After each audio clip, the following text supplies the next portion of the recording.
Good afternoon. This afternoon we're going to be focusing on the Indian economy, the real state of the Indian economy. In terms of the presentations today, the initial remarks will be by our former Finance Minister, Shri P. Chidambaram. Following that, Salman Soz and I will take you through this presentation on an economy in deep trouble, the Modi-Jaitley legacy. And after that, we will engage with you in terms of questions and answers. We will also distribute another document to you called 5 Wasted Years, which is an essay that looks into every sector of the economy, or every sector of government, and shows you how this government has been a miserable failure on the economic front. Over to Shri P. Chidambaram.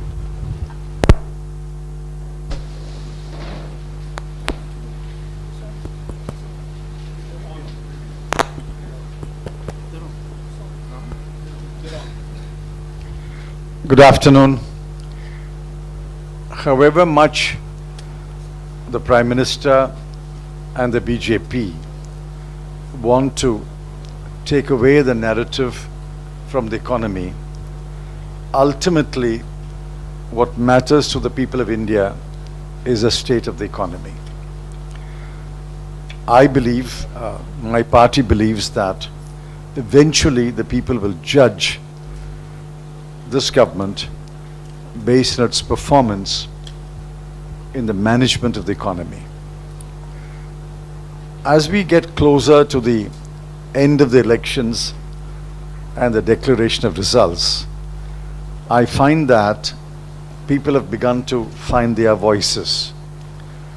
For example, the economic division of the Ministry of Finance has published its monthly report for March. And that report is a damning indictment of the state of the economy.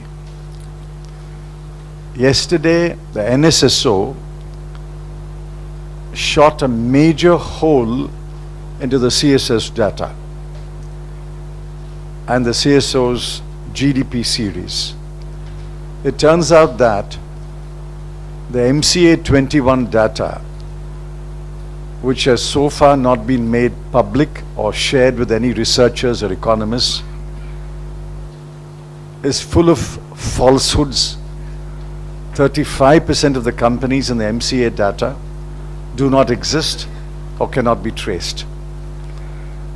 That's the kind of bluff and bluster which the government has used to present a rosy picture of the economy. But now all that is falling apart.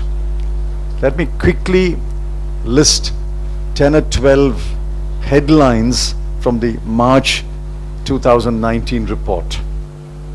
Firstly, and this is only for the last 3 years, 2016, 17, 17, 18 and 18, 19, the GDP growth has declined from 8.2% to 7.2 to 7.0. The gross fiscal deficit has remained flat. Capital expenditure has remained flat. The GDP deflator, which is a measure of inflation, has been rising from 3.1 to 3.8 to 4.2. The current account deficit has been rising from 0.6 to 1.9 to 2.6. Private consumption expenditure has declined. Government consumption expenditure has declined. The fixed investment rate has declined. The growth in gross value added in agriculture has precipitously declined from 6.3 to 5.0 to 2.7. Gross value added in industry has remained flat. Index of industrial production has declined. Growth in gross value added in services has declined. And we could go on and on. There's not a single parameter which has shown a rising trend. Yet, Mr. Modi wants us to believe that after 5 years, the economy is robust or strong. This is perhaps the weakest point of the economy in the last 5 years. I think we're back to where the economy was in 2004. The next government has a lot of work to do to repair the grave damage done by the BJP.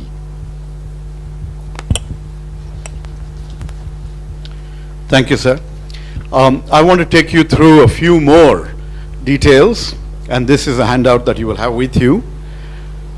Mr. Chidambaram has pointed out that the government's own GDP figures show declining growth.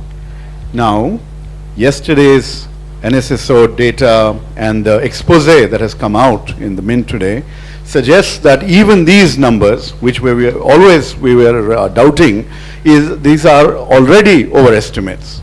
And therefore, it is pretty clear that GDP growth under this government is much lower than what even they claim it to be.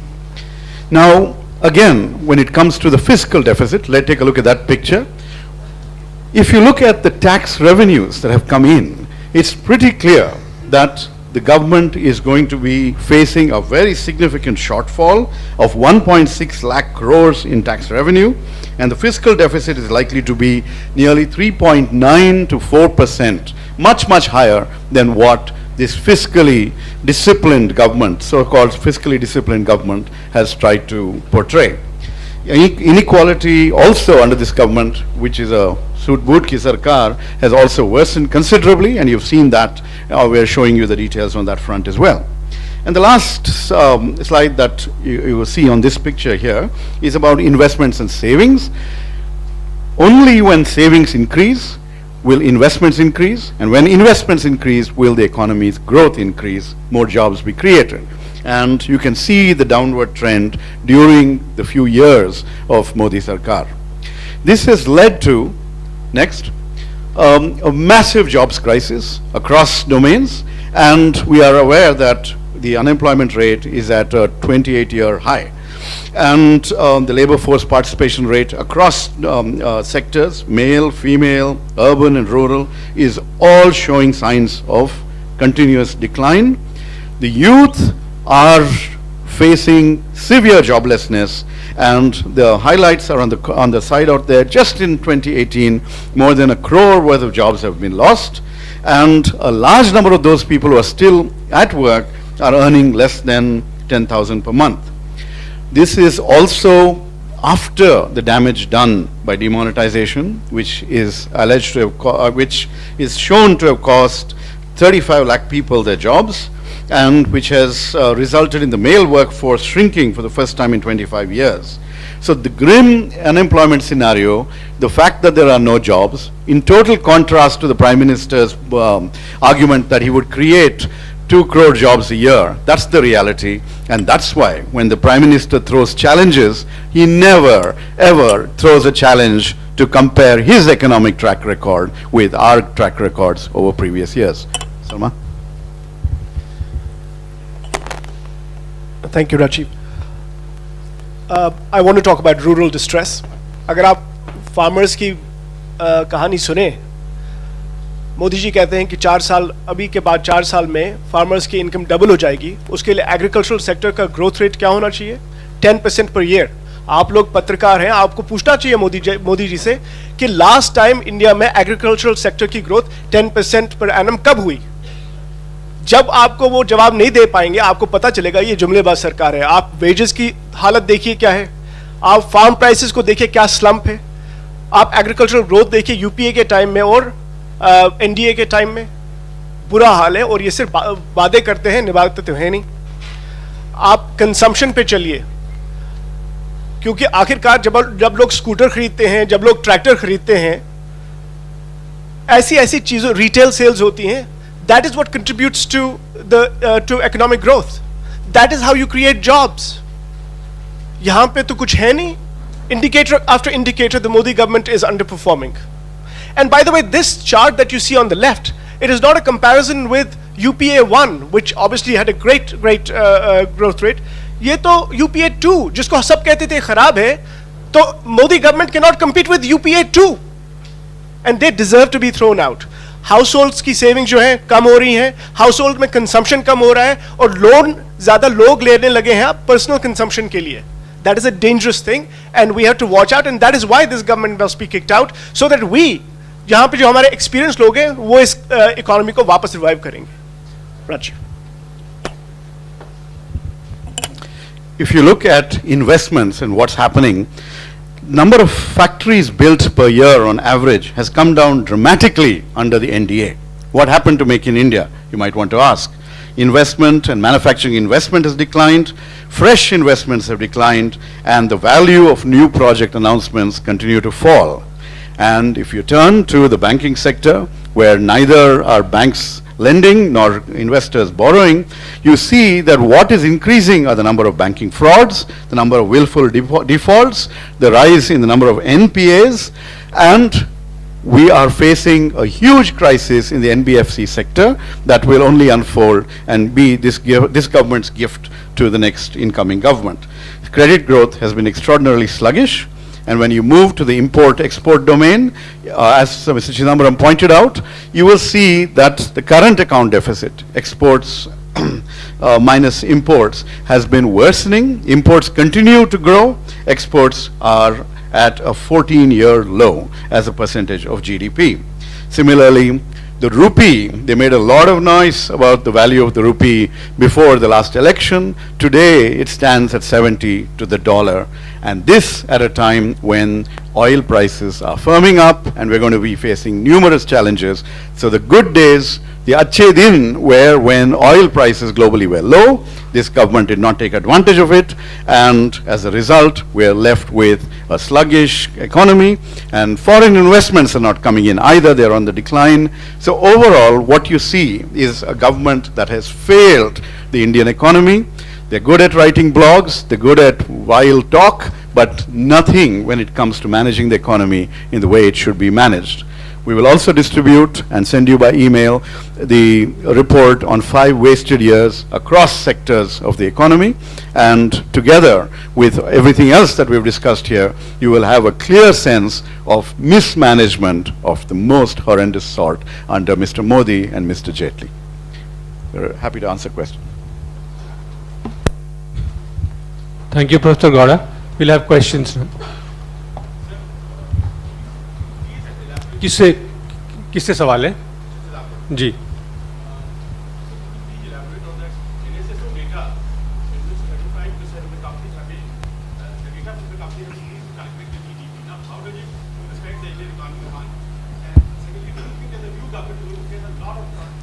See, NSSO data shifted the base year, which is not unusual.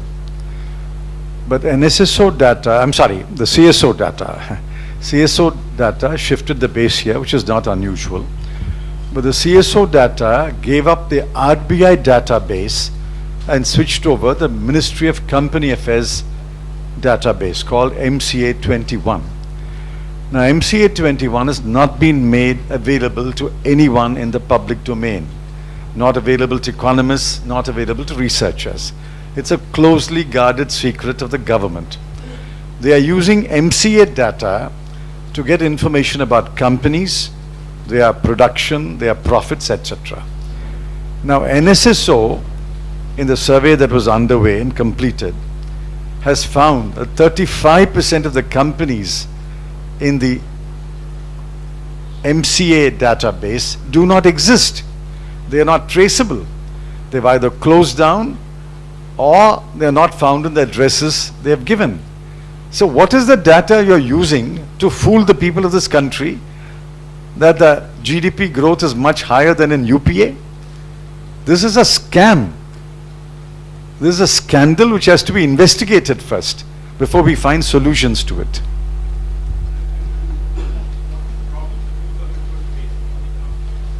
Well, I thought I gave a long list of problems. All that this government is leaving behind is only problems. We have to address every single aspect of the economy. Growth, fiscal stability, sluggish imports and exports, rising current account deficit, fall in investments, fall in consumption expenditure, and the steep decline in agricultural growth and services sector growth. Between the two, agriculture and services sector account for about 82% of India's economy. I know the manifesto speaks about AI, but if you were to form the next government, what would you do to improve consumption demand and also to fix the NBFC sector crisis that's ongoing? What would be the plan? See, these are not questions which can be answered in one sentence or two sentences. This requires much deeper study and a longer answer. Obviously, a press conference is not the place to answer. Now, the NBFC crisis is both a crisis of regulation, regulatory failure, and mismanagement of liquidity. These are the two main reasons for the NBFC crisis. So now that we have identified the reasons, we have to address both regulatory failure and the liquidity issue. On the consumption front, FMCG companies are seen as some Consumption is declining. The Ministry of Finance's report says consumption is declining. Now, Nyay, one of the objectives of Nyay is to remonetize the economy. The people at the bottom of the ladder, the bottom 20%, will have more money to spend. And therefore, we think that it will boost consumption of certainly wage goods and consumption of some other goods which are very essential.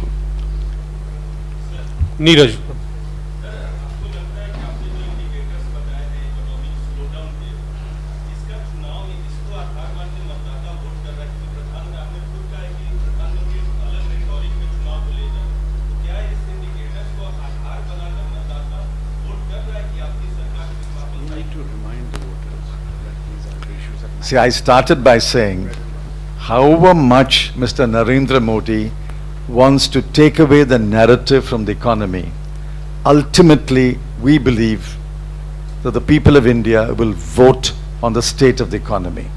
Ultimately what matters to them is, do they have jobs? Is there enough investment in the area in which they live, both public investment and private investment?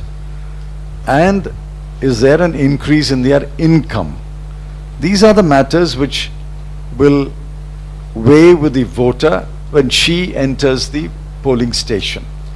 Mr. Modi may believe that he can sway the people by his rhetoric, mostly false rhetoric, but ultimately I believe people will vote on matters which concern them in their day-to-day lives. And that is security, economic security, jobs, investment, and the general increase in infrastructure availability in the area. Chidambaram, it is now very clear that the CSO has the government has been using falsely. Now, who do you blame? The political leadership alone or the bureaucracy as well? No, I blame the political leadership. I think the political leadership has interfered in an area which was normally beyond limits. You don't interfere with the CSO's working.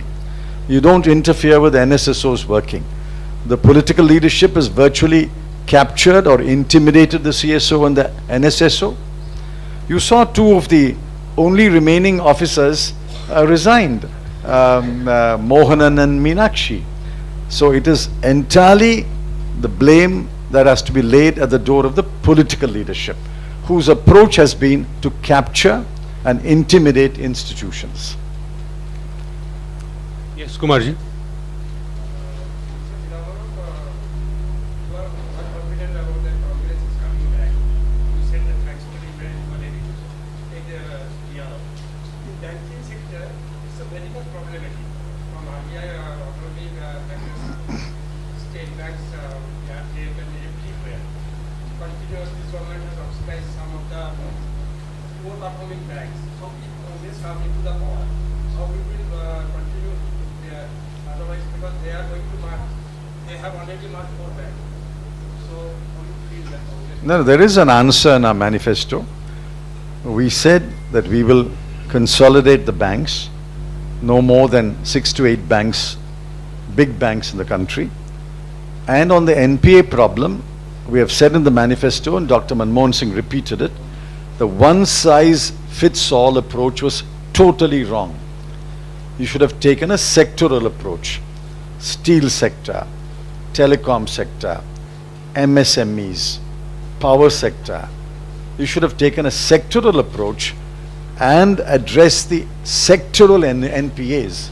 Instead of that, they put out a one-size-fits-all approach, irrespective of the sector, irrespective of the external factors. They said all of them have to be referred to the IBC, which is why we are in such a state of affairs. We will adopt a sectoral approach and we will find solutions to each sector. No more questions? Well, I'm going to leave at 4:25. I have to catch a flight. So if there is a... Sir. Yes, go ahead, last question. Italian journalist who has done a report from Malapur airstrikes when the Indian government had conducted the armed forces have conducted the airstrike. So she has now in her report said that I think when he states that after this strike there was a large number of JEM cadres were affected and killed. So I have no way to verify it. We've always said we have no way to verify these claims one way or other. It's for the government to put out answers or put out evidence if they wish to do so. But this government has flatly refused to put out any evidence. And if you ask for evidence, we didn't ask for it in the first place. The Wall Street Journal asked for it. If you ask for evidence, you're an anti-national. So maybe if you ask the question again, you might be dubbed an anti-national. So I think you better be careful. Okay, thank you very much.